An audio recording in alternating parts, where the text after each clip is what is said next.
Hello everyone, it's Martina and it is the end of February, so this is my February wrap-up. Now, I've read a lot of books in February, so I'm very happy with myself. However, the first book that I read in February was actually such a disappointment. I'm so sad about it. It was From Twinkle with Love by Sandy Emanon. I gave it 2 out of 5 stars. I didn't enjoy it. And I'm very sad about that because I really liked When Dimple Met Rishi, which I read the year before. Absolutely loved it. And, okay, so From Twinkle with Love is about Twinkle, who is a young Indian American aspiring filmmaker who gets the chance to direct her own film. She has a fantastic family that are very interesting and all have their own complexities. The family aspect was so well done. I loved her grandmother. Oh my goodness, that she is the reason why it's a 2 out of 5 stars. And I did enjoy the story of making a film. What I struggled with was Twinkle's perspective on things, which it was a fair perspective, but it was really difficult for me to read because she felt that basically she was hating on a lot of girls for not enough reason, while those people weren't actually doing anything specifically mean to her. There was just a lot of girl hate that I found really difficult to read. Just girls respect girls. That is all I need, and it was really jarring for me to read that much, that much of the dislike in one book, which I felt was unwarranted. So it was a disappointing read. I gave it 2 out of 5 stars. It wasn't great. The next book that I read, however, made up for it, and that is The Princess in Practice by Connie Glynn. Oh my god, this book was so good. Oh my god, 5 out of 5 stars, definite 5 out of 5 stars. Oh, I loved being back in this world. This is about 2 girls, Lottie and Ellie, who meet in the first book in a school. One of them is a princess, and the other one gets a chance to be involved in the sort of royal world, and there are spies and, oh my gosh, secret societies. It is amazing. It is everything I love, and it is also basically like a Disney movie in a book, but in the best possible way. Like, it's such good quality. I cannot recommend this enough. Just whoever you are, read this. It is amazing. It is perfect. It is the best of its kind.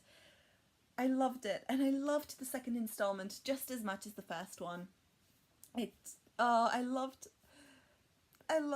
how the romances and the friendships are progressing, and I'm terrified for one of the characters. I hope everything turns out well, but I was super invested from the first page until the last one.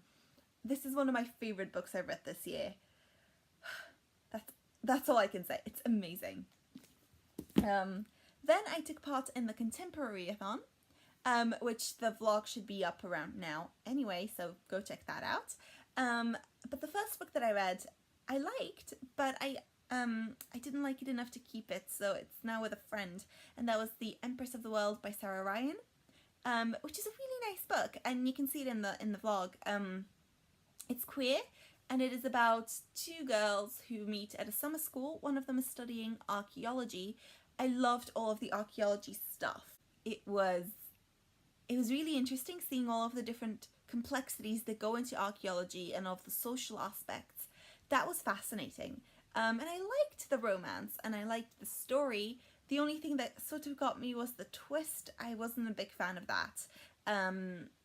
But that's all I'm going to say. I thought it was very good. I gave it 3.5 out of 5 stars. So it was over average, but it wasn't enough for me to want to keep it. Now the next book I read was once again a 5 out of 5 stars read, and that was The Hate You Give by Angie Thomas. You guys, I read it and it broke me, and oh my gosh, it was everything that everyone's hyped it up to be. It made me cry. It was amazing. I love it so much. It's one of my new favorite books, and I cannot recommend it once again enough. It is amazing. It's about a girl called Star, who witnesses one of her friends getting shot by the police, and then trying to sort of find her voice and stand up for it and explain what actually happened. It was intense. And I think it is basically a modern classic at this point. And it's definitely deserved that title. So it is. I've just had such a good reading month, you guys. Oh my gosh. The next book I read is this graphic novel, In Real Life, by Cory Doctorow and Jen Wang.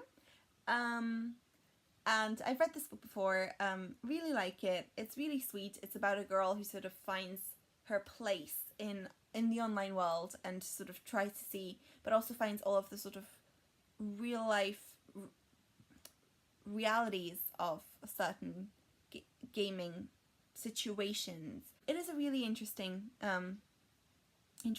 graphic novel, and I do recommend it. I gave it 3 out of 5 stars. I've read it multiple times, so I definitely enjoy rereading it, so it's very good. The next book I read was another 5 out of 5 stars read, you guys. Very good reading month. And that was Everything Leads to You by Nina LaCour. Now, if you've seen any of my other videos, I've been trying to get myself to read this for a while. And it paid off. It was so good.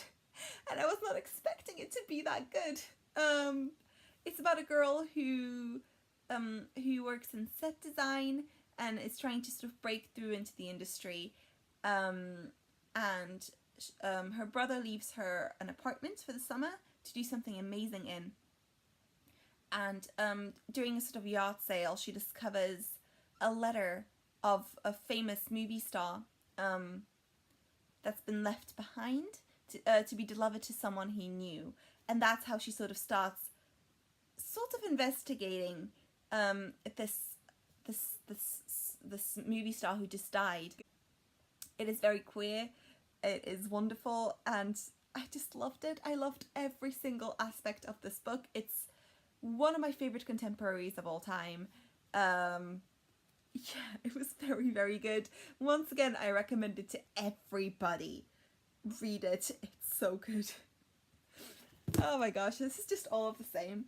The next book that I read was P.S. I Still Love You by Jenny Han, which is the second book of the To All the Boys I've Loved Before series, which was really nice. It was really sweet. I gave it 4 out of 5 stars, I've decided. Just because reading it directly after Everything Leads to You, it wasn't as mind-blowing to me. Which is completely fair. It was the second book in a series. But the first one was definitely 5 out of 5 stars. So I still loved coming back into the universe. And seeing how all of the characters develop. Now this story is about Laura Jean, who whenever she has a crush on anyone, she writes them letters, and then she never sends them. And the story starts when someone somehow the letters are sent off, and she has to deal with all of her crushes, finding out that she liked them in the past. It is a really lovely story. It is wonderful, and it is one of my favorite contemporaries. But I think just because I've read it just after Everything Leads to You, it was a bit it's still overwhelming me a little bit. So I really liked it. I would say it that way. Now the next book I've read, once again, you guys, a 5 out of 5 stars. Manners and Mutiny by Gail Carriger. Oh my goodness, this book. This is the last book in the Finishing School series, so I'm starting Soulless very soon. And it is about a finishing school where ladies are being prepared for society, and also being prepared to become assassins and sort of intelligencers, or how they say it. I'm not sure how to say it. And this was the perfect conclusion to the series. It got so dramatic. I read it within a couple of days, and I was super invested with everything that was happening. And it got super dark, which I was not expecting at the end. Things went down. Yeah, I recommend it. It is one of my favorite series, I think. I just love her writing style. It's very Pratchett-esque, but sort of in a slightly different way, but just as funny at times. And I really, really like it. I'm here for this series, and I can't wait to continue in this world. The next book I read, can anyone guess? Another 5 out of 5 stars. Another 5 out of 5 stars. And it is Children of Blood and Bone by Tomi Adeyemi. I geeked out about this book in January. Oh my goodness. This book was amazing. Again, one of my new favorite fantasy series. It is about a girl called Zelie, and her people have been sort of suppressed by the monarchy, and she comes from a sort of line of magi, but all the magic has been sort of wiped out or disappeared, and she finds a possibility of bringing magic back. So they go on this quest with her brother and a princess, and they go on a quest to bring the magic back, and it is a wonderful, wonderful story. I loved the setting, and I just loved everything about it. It was very well written. I couldn't put it down. I recommend it, and it is amazing. So everyone just read it. I do have to say, the love story was really fast, like lightning. So I'm not really seeing the love story as a love story at the moment. I think I'm gonna consider the people in love once they've spent more time together. At the moment, I can sort of see it as not a love story just yet. In the larger story arc, but everything else was absolutely perfect, and I can't wait for the second book. So I'm really interested. Next, which I'm still currently reading, but I'm hoping to read and finish today, which is or tomorrow, which is when February basically ends, and that is Overshare by Rose and Rosie. Now, Rose and Rosie are two of my favourite YouTubers. They're a married couple, and they basically make videos online about all sorts of things, about their life, about their sexuality, about their mental health, and they've been really, really important to me growing up. So I love reading a book that they made, and I just like having books to everything that I like, so I just like collecting things like this, and having these things to sort of have a physical book version of it. Yeah, I'm really liking it. It is a really good read. So I do recommend it, and it is just as funny as the videos. There are 2 more books that I'm hoping to continue in March, but I don't think I'm going to finish them just right now. And that is The Left Hand of Darkness by Ursula Le Guin, which is a sort of classic science fiction, and also On the Come Up by Angie Thomas. Now, as soon as I finished The Hate You Give, I had to get the book, the second book in that universe, which just came out. I've read the first couple of pages and I already can't put it down, so definitely recommend. I just recommend everything by Angie Thomas now. She's amazing. So yeah, that is all of the books that I've read or have started in February. So yeah, I've finished all of these and more because I've read some ebooks as well. So yeah, I'm hoping that March will be just as successful for me, which should be good. Yeah. So thank you so much everyone for listening, and I hope you had fun. Let me know what you thought about any of the books that you've read on this list. And if you have any questions, talk to me down below. But other than that, have a lovely day.